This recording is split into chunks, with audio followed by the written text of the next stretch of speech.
Hola, buenas tardes. A nosotros nos tocó el síndrome de Zellweger y nuestro equipo está conformado por Karel Díaz Valle, Francisco Joshua Quiroz, Michelle Mendoza y Fernanda Cardiel Covarrubias.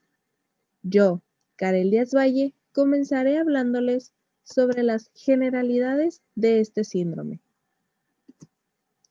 El síndrome de Zellweger, también llamado síndrome cerebro-hepatorrenal, es un desorden congénito poco frecuente que se caracteriza por la baja producción o ausencia de producción de peroxisomas. ¿Qué son estos? Especialmente en tejidos encargados de la depuración y desintoxicación del cuerpo, tales como el hígado y los riñones. Este es el más serio de los casos causados por desórdenes en los peroxisomas. El síndrome se desarrolla cuando el individuo, por un descontrol genético, es incapaz de utilizar los ácidos grasos de cadenas largas. Dichos ácidos grasos son fundamentales en las funciones de los peroxisomas, debido a que los ácidos grasos de cadenas largas se encuentran localizados, por lo general, en las células del sistema nervioso central. Este desorden afecta el desarrollo del cerebro y provoca la destrucción de las vainas nerviosas del cerebro.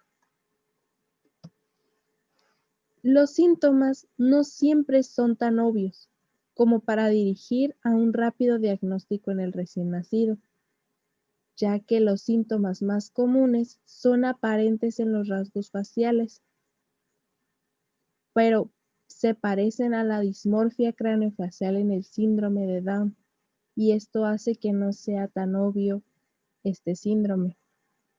Es común ver ataques epilépticos, fontanelas anormalmente grandes, que son las partes más blandas de la cabeza del bebé, y notable hipotonía muscular.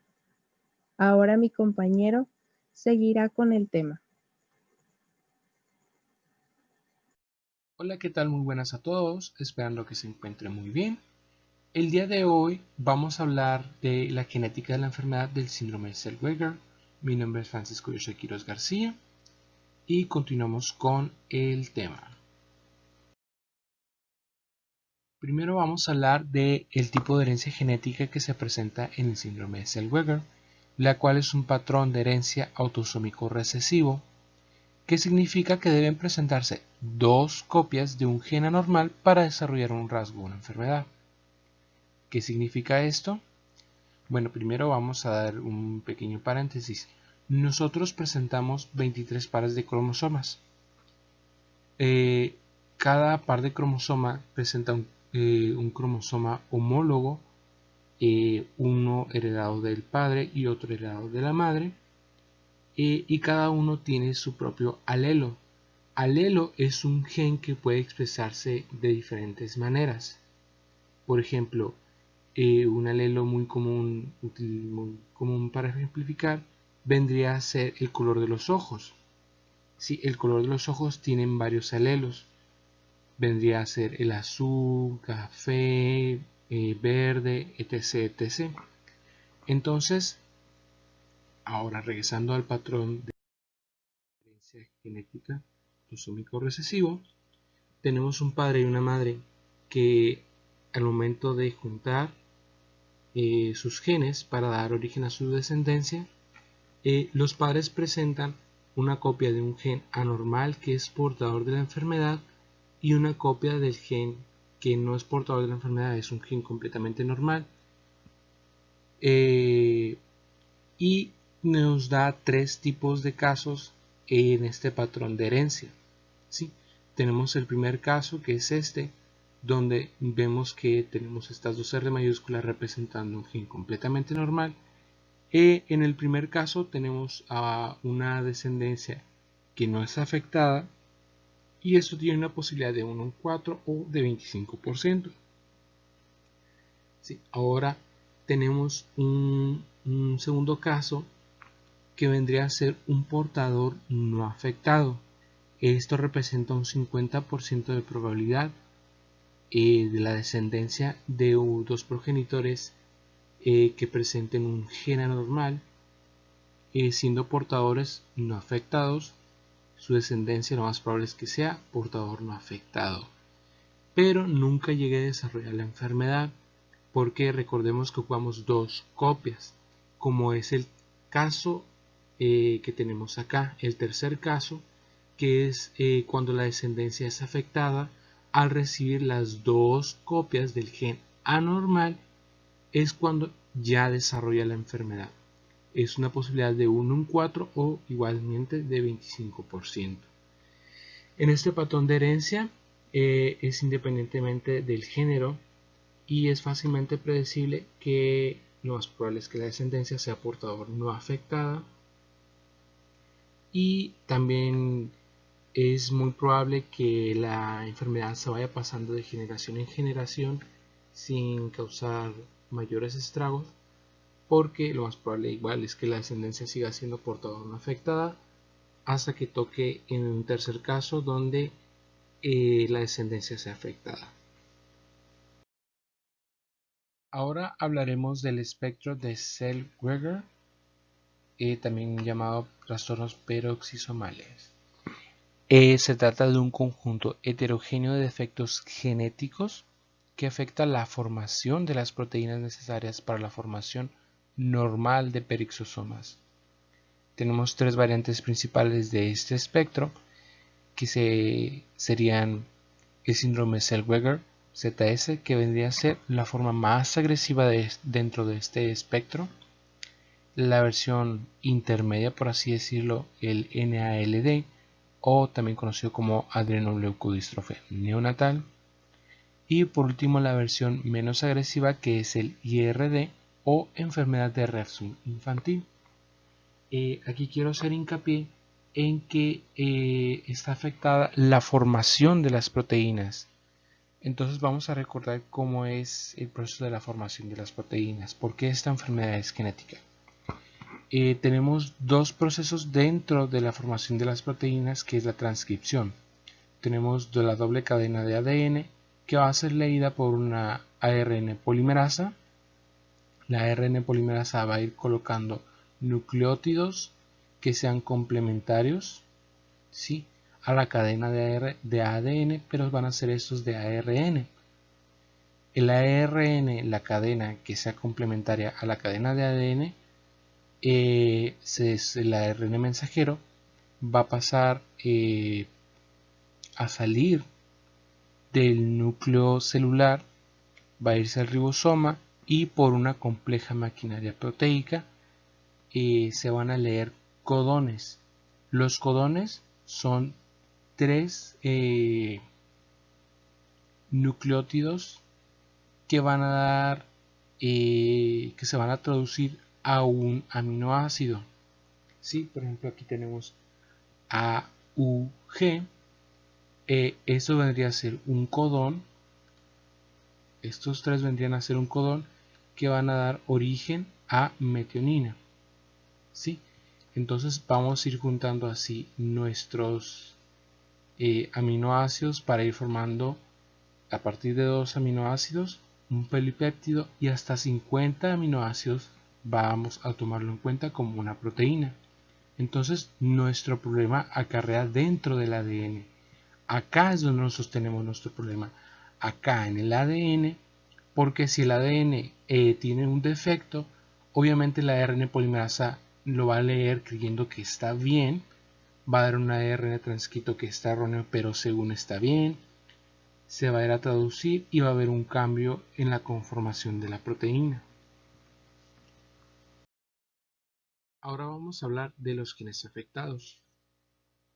Los genes PEX, PEXIN, son los codificadores esenciales para la formación de las proteínas de ensamblaje de las peroxisomas que son funcionales. Se conocen aproximadamente 12 genes que abarcan que pueden desencadenar el síndrome de Zellweger. En la diapositiva anterior mencioné que era un conjunto heterogéneo. A esto se refiere con conjunto heterogéneo, que puede haber más de un gen que puede desencadenar la enfermedad. Existen muchos genes, por ejemplo, dentro del gen PEX5 ubicado en 12q13, PEX12 ubicado en el cromosoma número 17, PEX6 ubicado en 6p21, pero por ahora el principal, representando el 70% de los casos del síndrome de Zellweger, es el PEX1, gen localizado en 7q21.2. ¿Qué significa esto? El 7 vendría a representar que se localiza en el séptimo cromosoma, mientras que la Q vendría a representar que se presenta dentro del brazo largo, y el 21.2 vendría a indicarnos la banda citogénica o la posición dentro del brazo largo. Sí, entonces aquí tenemos 21.2, 21 vendría a ser como por aquí, que ahí es donde se ubica el gen PEX1. Ahora hablemos un poquito más del gen PEX1.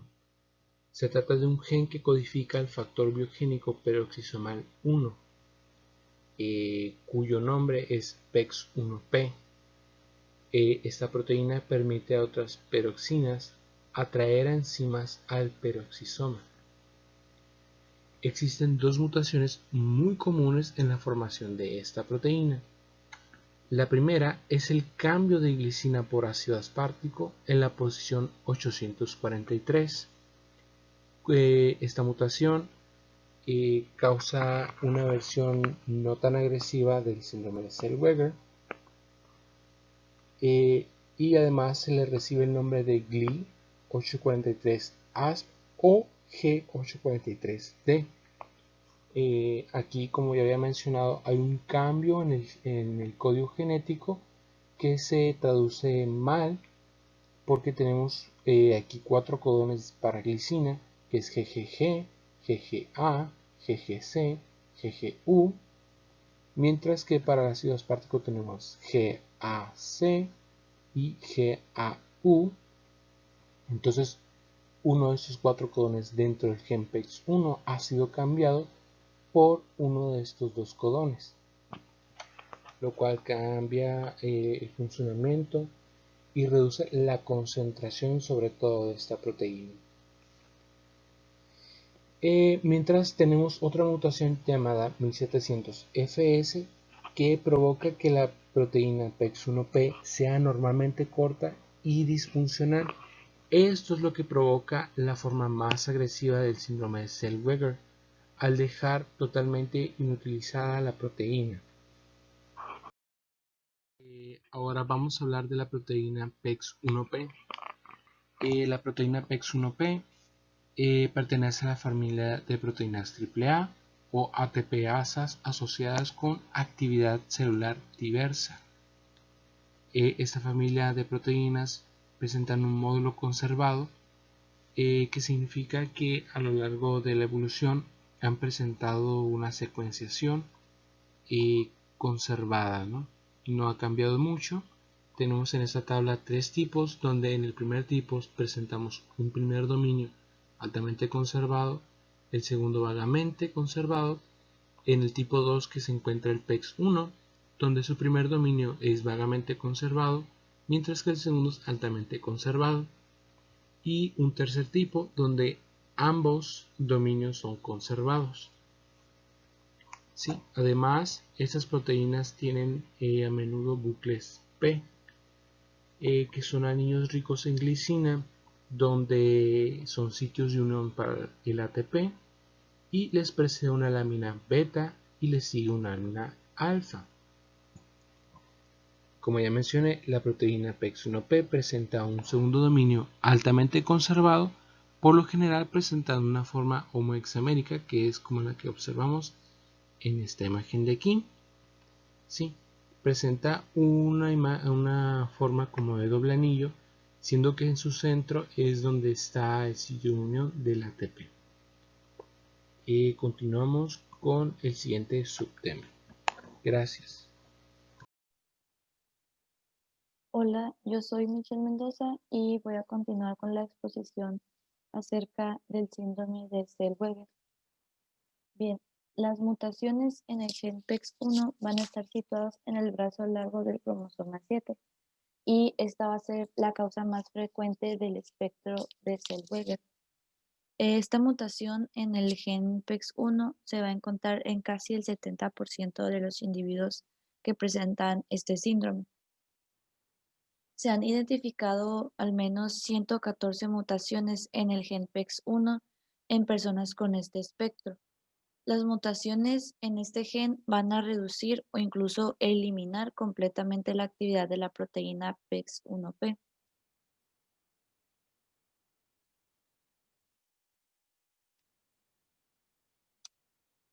Sin suficiente proteína PEX1P en funcionamiento, las enzimas no se van a importar correctamente a los peroxisomas. Entonces, como resultado, las células van a contener peroxisomas vacíos que no van a poder llevar a cabo sus funciones habituales. Los signos y síntomas del síndrome de Zellweger son debidos a la ausencia de peroxisomas funcionales en el interior de las células.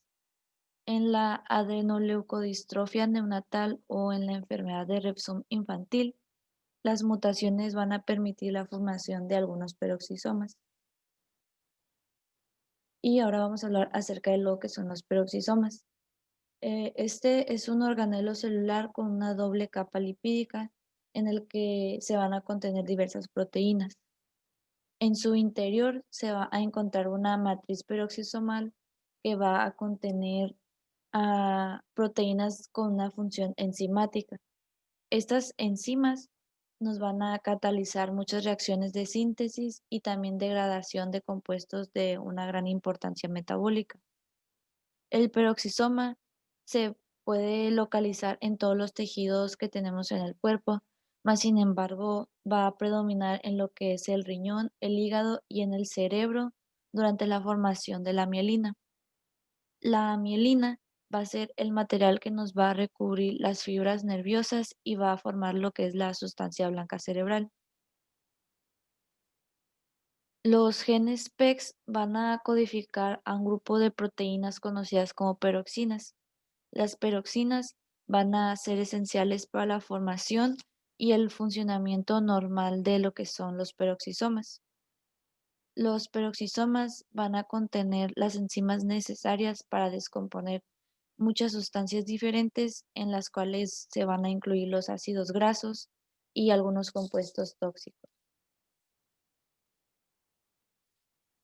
También los peroxisomas son importantes en lo que es la producción de lípidos que son utilizados en la digestión y en el sistema nervioso.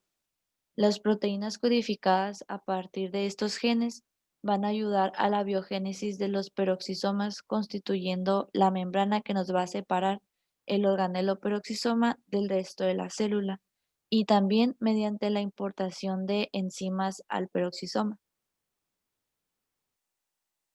La biogénesis. Al hablar de biogénesis, es la formación de nuevos peroxisomas en una célula y se puede producir de dos formas diferentes. Uno que es el crecimiento y división de los peroxisomas ya preexistentes y el segundo que va a ser por generación a partir del retículo endoplasmático y también de las mitocondrias. Y esto solo va a ser cuando no hay peroxisomas en la célula. Los peroxisomas van a desarrollar un papel importante en el metabolismo lipídico. Su matriz va a contener más de 50 enzimas que nos van a catalizar reacciones tanto anabólicas como catabólicas. En las reacciones anabólicas podemos encontrar lo que son la biosíntesis de plasmalógenos, ácidos biliares, ácidos grasos poliinsaturados, también lo que es el colesterol y la transaminación de glioxilato. Ya en lo que es el catabolismo, vamos a encontrar pues el catabolismo de ácidos grasos de cadena muy larga, de ácidos pristánico y fiftánico, ácido pipecólico y ácidos discarboxílicos de cadena larga, así como lo que va a terminar siendo la respiración celular basada en el peróxido de hidrógeno. Y también agregué una tabla, se agregó una tabla de las funciones metabólicas. También podemos ver lo que son la biosíntesis, obviamente lo vamos a ver de la parte de animales, y como ya mencioné algunos, que son ácidos biliares, agregamos a las hormonas, ácidos poliinsaturados, los plasmalógenos, las pirimidinas y las purinas. Ya en la parte de degradación va a ser en la prostaglandina, los aminoácidos, las poliaminas, el H2O2 por catalasa y la oxidación de ácidos grasos. También de purinas y los superóxidos por superóxido de bismutasa. Y otras de sus funciones metabólicas va a ser lo que es la bioluminiscencia y las defensas contra los virus, además de agregarle lo que es la señalización en hipotálamo. Gracias. Hola, buenas tardes. Mi nombre es Fernanda Cabrera Covarrubias y yo les voy a hablar sobre el cuadro clínico característico de este síndrome. Pues como ya vimos, este síndrome se caracteriza por la ausencia de peroxisomas y esta es la principal explicación de las anomalías mitocondriales que se observan en estos pacientes, que sobre todo se dan en su cerebro, hígado, riñones y músculo. El déficit de las enzimas peroxisómicas produce pues una acumulación de sustratos o al igual una carencia de productos que explican pues este cuadro clínico. Para comenzar, pues está la hepatomegalia. Esta es una de las más afectadas, pues se produce una acumulación de ácidos grasos de cadena muy larga. Como vemos, pues no se puede dar la síntesis no se puede llevar a cabo la síntesis de ácidos grasos y una de las funciones principales del hígado pues es síntesis de proteínas, metabolismo de lípidos, metabolismo de carbohidratos. Al no darse eso, pues no da pie al correcto funcionamiento del hígado. Y esto es como consecuencia de sus respectivas enzimas oxidativas, que son las que no están teniendo la función que deberían.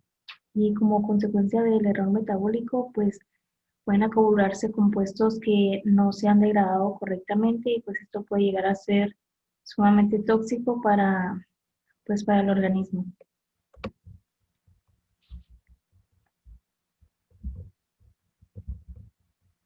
Sigue la polimicrogiria, que es la desorganización neuronal y por lo tanto trae consigo el retraso mental. Y eso se debe principalmente debido a los daños cerebrales y a la falta de desarrollo del cerebro por la misma falta de peroxisomas.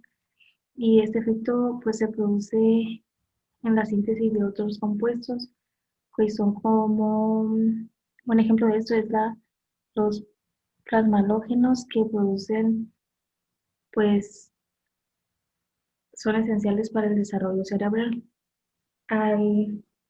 Los signos de trastorno pues se relacionan, con el desarrollo del cerebro y particularmente con la migración y el posicionamiento de las neuronas, por lo que se da esta desorganización neuronal y no da el correcto funcionamiento de un cerebro para el niño. También es muy común ver ataques epilépticos o convulsiones y pues estas ocurren principalmente por el problema en el desarrollo antes de nacer, que es pues lo que hemos estado viendo en este ratito. Otra es la alteración del sistema ocular y la alteración de la vista o pérdida total de esta. Los más comunes es el nistagmo, que es el movimiento involuntario, como lo vemos aquí, puede ser de lado a lado, de arriba para abajo o incluso en círculos.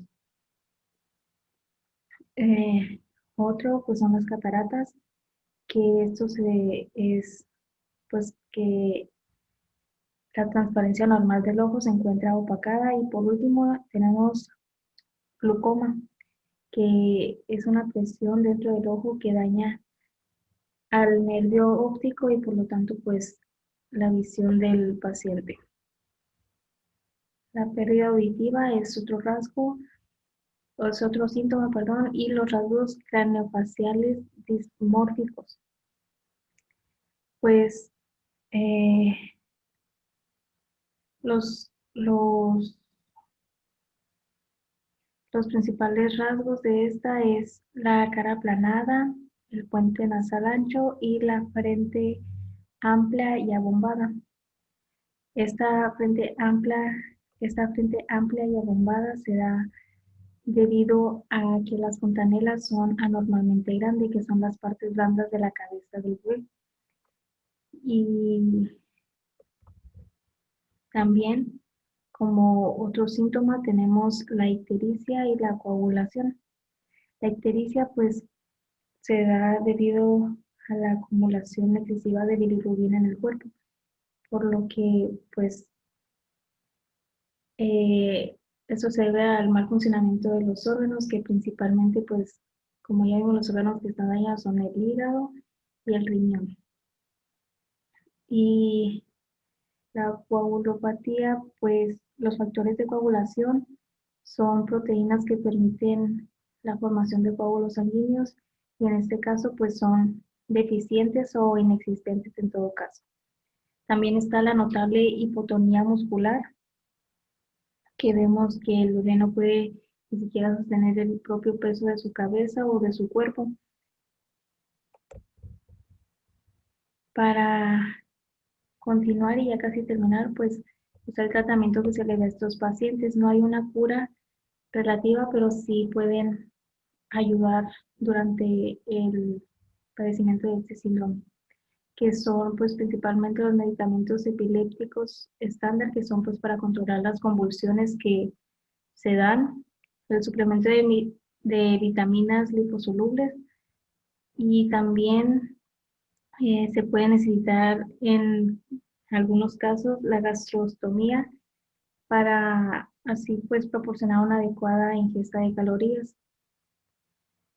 Y como estos pacientes pues no pueden biosintetizar el DHA y pues esta también se les puede dar, se les puede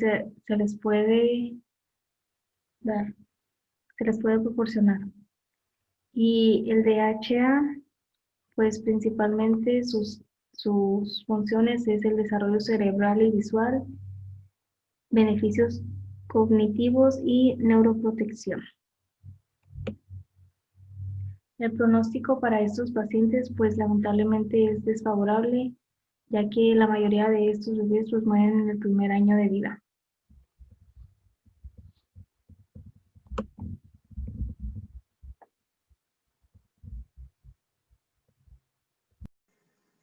En resumen, este síndrome es típico autosómico recesivo. Autosómico recesivo quiere decir que deben estar presentes dos copias de un gen anormal para que se desarrolle la enfermedad o el rasgo. Este síndrome principalmente afecta a los genes PEX, especialmente el PEX1, cuya función es la de formar las proteínas PEX1P. Las mutaciones más comunes de esta proteína son GLY843ASP y FS170C. El cuadro clínico característico del síndrome de Zellweger incluye hepatomegalia, que es la inflamación del hígado, elevados niveles sanguíneos de minerales, como lo son el hierro y el aluminio, polimicrogiria, que es la desorganización neuronal, retraso mental, pérdida auditiva y defectos en la retina con consecuente falla de la visión. Esperando que todo les haya quedado muy claro. Gracias por su atención.